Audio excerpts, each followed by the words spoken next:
उसके बाद नेक्स्ट हमारे पास टॉपिक है electronegativity. So what is the meaning of electronegativity? Electronegativity is the ability to attract the shared pair of electron towards itself. Electron affinity क्या है कि जब एक एटम फ्री होगा, जब एक एटम फ्री है तब वो इलेक्ट्रॉन को गेन करे. बट इलेक्ट्रॉन फ्री फॉर्म के अंदर इंडिविजुअली वो फ्री फॉर्म के अंदर उसका जो मॉलिक्यूल है हम उसकी बात करें. बट इलेक्ट्रोनेगेटिविटी ऐसी एक टेंडेंसी है कि जब दो एटम्स का आपस में कम्बिनेशन हो, बॉन्ड बना हो. जैसे अगर मैं आपसे बात करूं HCl, अब इस बॉन्ड में देखें ये दो इलेक्ट्रॉन्स है ना, कोवेलेंट बॉन्ड बना हुआ है तो यहाँ दो इलेक्ट्रॉन्स हैं. अब हम ये कह रहे हैं कि इन दोनों इलेक्ट्रॉन्स को क्या हाइड्रोजन अपनी तरफ स्ट्रांगली अट्रैक्ट कर रहा है या क्लोरीन अपनी तरफ स्ट्रांगली अट्रैक्ट कर रहा है. तो इन दोनों एटम्स में से वो एटम जिसकी ज़्यादा इलेक्ट्रॉन अट्रैक्टिंग टेंडेंसी होगी वो क्या करेगा, उस इलेक्ट्रॉन पेयर को स्ट्रांगली अट्रैक्ट करेगा. इस केस के अंदर जो क्लोरीन है वो इस इलेक्ट्रॉन पेयर को क्या करता है, स्ट्रांगली अपनी तरफ अट्रैक्ट करता है, जिसकी वजह से क्लोरीन भी पार्शियल नेगेटिव चार्ज आ जाता है. मीन्स हमें ऐसे फील होता है कि electron density is lying towards the chlorine. और जो हाइड्रोजन है वो आप उसके ऊपर कौन सा चार्ज आ जाता है, पार्शियल पॉजिटिव. मीन्स ऐसा लगता है कि हाइड्रोजन के आसपास इलेक्ट्रॉन्स है ही नहीं.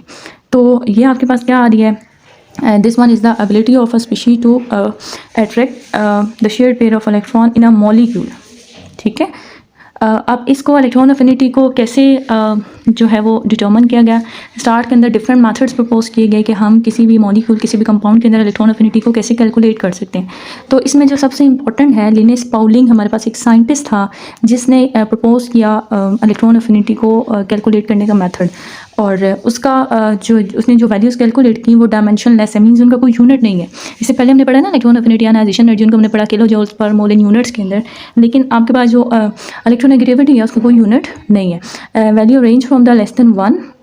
उसकी जो वैल्यूज़ थी वो लेस देन 1 मीन्स के 1 से कम वैल्यूज़ 0.9 0.7 इस तरह की वैल्यूज़ थी. और जो हाईएस्ट वैल्यू थी वो क्या आ रही थी, वो 4 आ रही थी. और वो किसके लिए आ रही थी, वो आ रही थी फ्लोरीन के लिए, कि फ्लोरीन की हाईएस्ट वैल्यू है और लोएस्ट वैल्यूज़ आपकी 1 से लेस तक जाती हैं.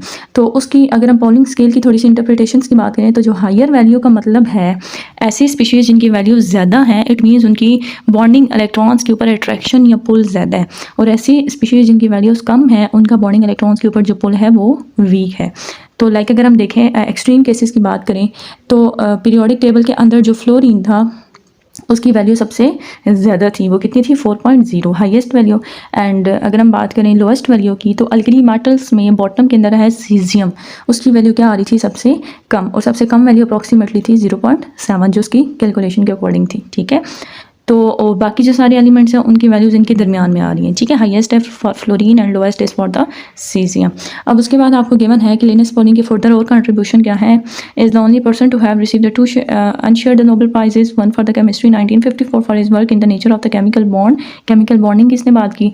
And 1 for the peace in 1962 के अंदर इसको एक और जो प्राइज़ दिया गया, नोबेल प्राइज़ इसको मिला. क्यों, for his opposition to weapons of the mass destruction के. अगर हम जो वेपन्स हैं उनको हम कहें कि लाइफ के लिए हम यूज़फुल वेज के अंदर हम उसको यूज़ करें, उसको डिस्ट्रक्शन पर्पस के लिए हम यूज़ ना करें. ठीक है. तो ये इसकी कुछ जो कंट्रीब्यूशंस थी.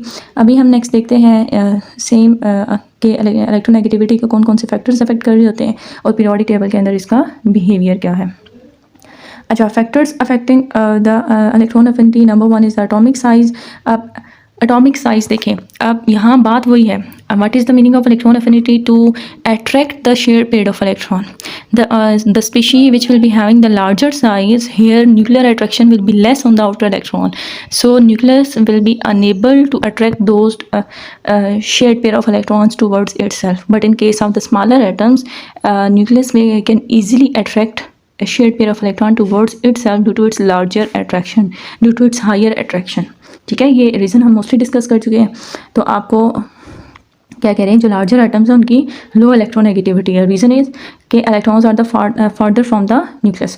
फॉर एग्जांपल अगर हम ग्रुप 17 की बात करें तो ग्रुप 17 में आपके पास मेंबर्स हैं फ्लोरीन, क्लोरीन, ब्रोमीन, आयोडीन. तो आपकी जो फ्लोरीन है उसकी इलेक्ट्रोनेगेटिविटी सबसे हाईएस्ट है. उसके बाद क्लोरीन, ब्रोमीन, आयोडीन के सबसे लोएस्ट. क्यों, iodine has the lowest electronegativity among halogens.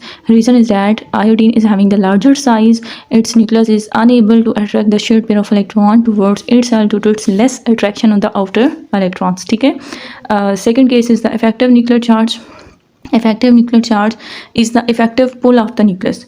तो अगर आपका stronger higher effective nuclear charge होगा, इफेक्टिव न्यूक्लियर चार्ज को ना बच्चों हम जी इफेक्टिव से रिप्रेजेंट करते हैं। वैसे तो न्यूक्लियर चार्ज प्रोटॉन की वजह से होता है जिसको हम एटॉमिक नंबर कहते हैं जी, लेकिन यहाँ आपको इफेक्टिव न्यूक्लियर चार्ज आप किससे रिप्रेजेंट करते हो, जी इफेक्टिव से। So if there is the higher effective nuclear charge there is the stronger attraction for the bonding electrons across the period. हम बात करें तो इफेक्टिव न्यूक्लियर चार्ज इंक्रीज़ करेगा, सो इलेक्ट्रोनेगेटिविटी की वैल्यू भी क्या करेगी, इंक्रीज़ करेगी। फॉर एग्जांपल अगर हम सेकंड पीरियड की बात करें तो सेकंड पीरियड में क्या कह रहे हैं, इलेक्ट्रोनेगेटिविटी की वैल्यू इंक्रीज़ करी है, लिथियम की सबसे कम है, फिर बेरिलियम, बोरॉन, कार्बन और फ्लोरीन के एंड पे जाके सबसे क्या हो रही है, ज़्यादा हो रही है। ठीक है, पीरियोडिक ट्रेंड्स अगर हम इलेक्ट्रॉन एफिनिटी की देखें, ट्रेंड इसका सेम है, जो हमारे पास इलेक्ट्रॉन एफिनिटी वाला था ना वही है इसका जो इलेक्ट्रोनेगेटिविटी का। सॉरी, यहाँ आपके पास ना इलेक्ट्रॉन एफिनिटी नहीं आएगा, यहाँ आपके पास आएगा इलेक्ट्रोनेगेटिविटी। ठीक है, so across the period from left to right electronegativity increase करेगी, reason is nuclear charge increase कर रहा है, एटॉमिक साइज डिक्रीज़ कर रहा है। तो शेयर्ड पेयर ऑफ इलेक्ट्रॉन को वो स्ट्रॉन्गली अट्रैक्ट करें। Down the group top to bottom decrease करेगी, रीजन आपके पास क्या है, एटॉमिक साइज इंक्रीज़ कर रहा है, शील्डिंग इफेक्ट आपके पास क्या हो रहा है, इंक्रीज़ हो रहा है, जिसकी वजह से न्यूक्लियस की आउटर इलेक्ट्रॉन्स के ऊपर जो अट्रैक्शन है वो क्या हो रही है, वीक हो रही है। ठीक है, अच्छा, फिर आपको कुछ जो है वो गिवन है, वैल्यूज़ गिवन है लाइक हैलोजन, जो कुछ कॉमन वैल्यूज़ हैं जो आपको याद रखने की ज़रूरत है। फ्लोरीन की है 4.0, क्लोरीन की 3.0, ब्रोमीन की 2.8, आयोडीन की है 2.5। इसमें एडिशनली आप अगर ऐड करना चाहें तो आपके पास कार्बन की भी है 2.5 और हाइड्रोजन की है 2.1। मेटल्स वर्सेस नॉन मेटल्स की अगर हम बात करें तो metals are the species which can lose electron easily, means इनकी इलेक्ट्रॉन लूजिंग टेंडेंसी है, इलेक्ट्रॉन गेनिंग टेंडेंसी नहीं है। So metals which are present on the left side of the periodic table, these are having the low electronegativity, इनकी electronegativity की value कम है। ठीक है, सो इनकी इलेक्ट्रोनेगेटिविटी की वैल्यू कम है और इलेक्ट्रॉन लूजिंग टेंडेंसी ज़्यादा है, मींस ये इजीली पॉजिटिव फॉर्म के अंदर कन्वर्ट होती हैं, कैटायंस इजीली बनाती हैं, जैसे हमने आयनाइजेशन एनर्जी के वाले केस में देखा था। So these are termed as electropositive species. Electropositive species are those which can lose electron easily, and non-metals which are present on right side, these are having the high electron affinity electronegativity। इनके electronegativity की value आपके पास क्या है बच्चों, ज़्यादा है, और इस वजह से हम इनके लिए एक टर्म यूज़ करते हैं which one is called the electronegative. तो आपकी जो पीरियोडिक टेबल में लेफ्ट साइड पे जो एलिमेंट्स हैं these are called the electropositive, and जो आपके पास राइट साइड पे एलिमेंट्स हैं these are called the electronegative. Electropositive are those which can lose electron easily. Electronegative are those which can gain electron easily.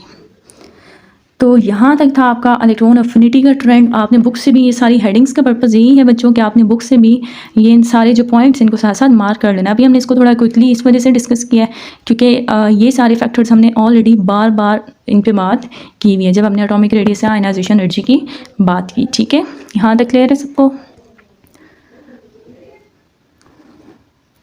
अच्छा, यहाँ तक देख लें। इसके बाद हम नेक्स्ट मूव करते हैं इसी से जो आपका बुक के अंदर इसका ट्रेंड गिवन है इलेक्ट्रॉन सॉरी इधर फिर अगेन आपका यहाँ इलेक्ट्रोनेगेटिविटी आएगा।